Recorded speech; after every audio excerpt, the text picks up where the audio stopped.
But here now is the president. My fellow Americans, tonight I am speaking to you because there is a growing humanitarian and security crisis at our southern border. Every day, Customs and Border Patrol agents encounter thousands of illegal immigrants trying to enter our country. We are out of space to hold them, and we have no way to promptly return them back home to their country. America proudly welcomes millions of lawful immigrants who enrich our society and contribute to our nation. But all Americans are hurt by uncontrolled illegal migration. It strains public resources and drives down jobs and wages. Among those hardest hit are African Americans and Hispanic Americans. Our southern border is a pipeline for vast quantities of illegal drugs, including meth, heroin, cocaine, and fentanyl. Every week, 300 of our citizens are killed by heroin alone, 90% of which floods across from our southern border. More Americans will die from drugs this year than were killed in the entire Vietnam War. In the last 2 years, ICE officers made 266,000 arrests of aliens with criminal records, including those charged or convicted of 100,000 assaults, 30,000 sex crimes, and 4,000 violent killings. Over the years, thousands of Americans have been brutally killed by those who illegally entered our country, and thousands more lives will be lost if we don't act right now. This is a humanitarian crisis, a crisis of the heart and a crisis of the soul. Last month, 20,000 migrant children were illegally brought into the United States, a dramatic increase. These children are used as human pawns by vicious coyotes and ruthless gangs. 1 in 3 women are sexually assaulted on the dangerous trek up through Mexico. Women and children are the biggest victims, by far, of our broken system. This is the tragic reality of illegal immigration on our southern border. This is the cycle of human suffering that I am determined to end. My administration has presented Congress with a detailed proposal to secure the border and stop the criminal gangs, drug smugglers, and human traffickers. It's a tremendous problem. Our proposal was developed by law enforcement professionals and border agents at the Department of Homeland Security.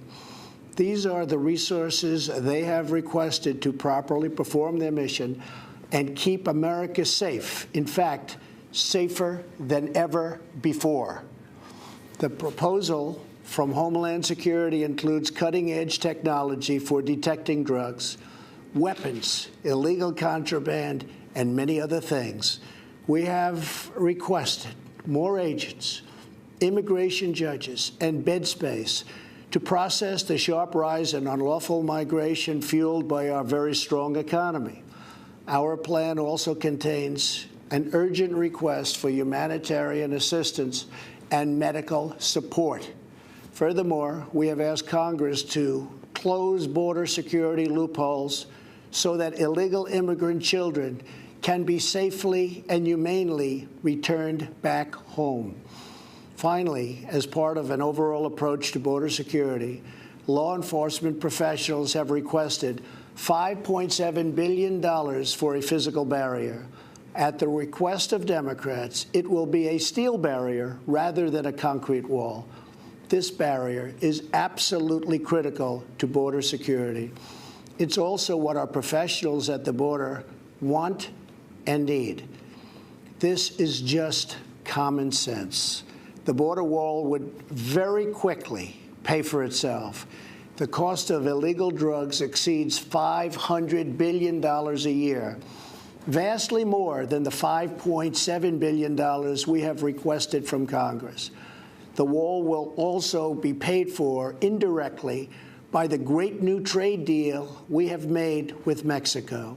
Senator Chuck Schumer, who you will be hearing from later tonight, has repeatedly supported a physical barrier in the past, along with many other Democrats.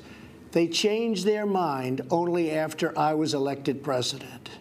Democrats in Congress have refused to acknowledge the crisis, and they have refused to provide our brave border agents with the tools they desperately need to protect our families and our nation. The federal government remains shut down for one reason, and one reason only, because Democrats will not fund border security.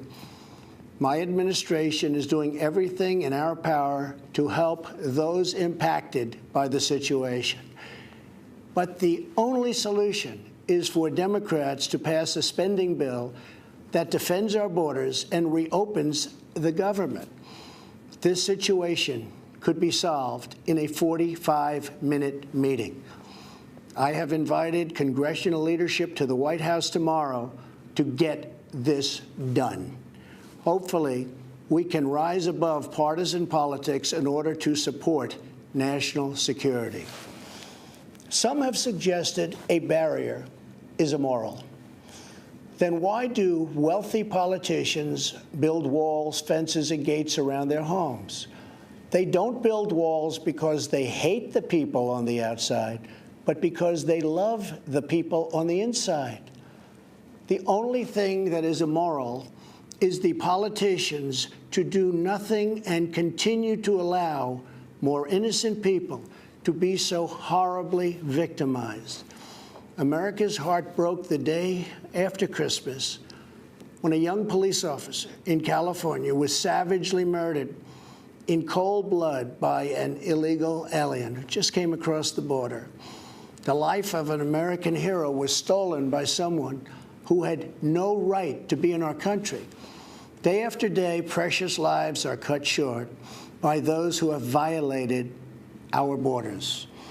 In California, an Air Force veteran was raped, murdered, and beaten to death with a hammer by an illegal alien with a long criminal history. In Georgia, an illegal alien was recently charged with murder for killing, beheading, and dismembering his neighbor. In Maryland, MS-13 gang members who arrived in the United States as unaccompanied minors were arrested and charged last year after viciously stabbing and beating a 16-year-old girl.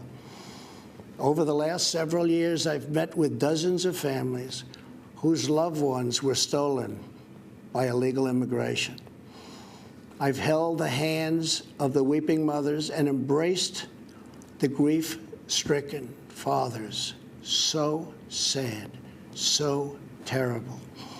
I will never forget the pain in their eyes, the tremble in their voices, and the sadness gripping their souls. How much more American blood must we shed before Congress does its job? To those who refuse to compromise in the name of border security, I would ask, imagine if it was your child, your husband, or your wife whose life was so cruelly shattered and totally broken. To every member of Congress, pass a bill that ends this crisis. To every citizen, call Congress and tell them to finally, after all of these decades, secure our border. This is a choice between right and wrong, justice and injustice. This is about whether we fulfill our sacred duty to the American citizens we serve. When I took the oath of office, I swore to protect our country, and that is what I will always do. So help me God. Thank you and good night.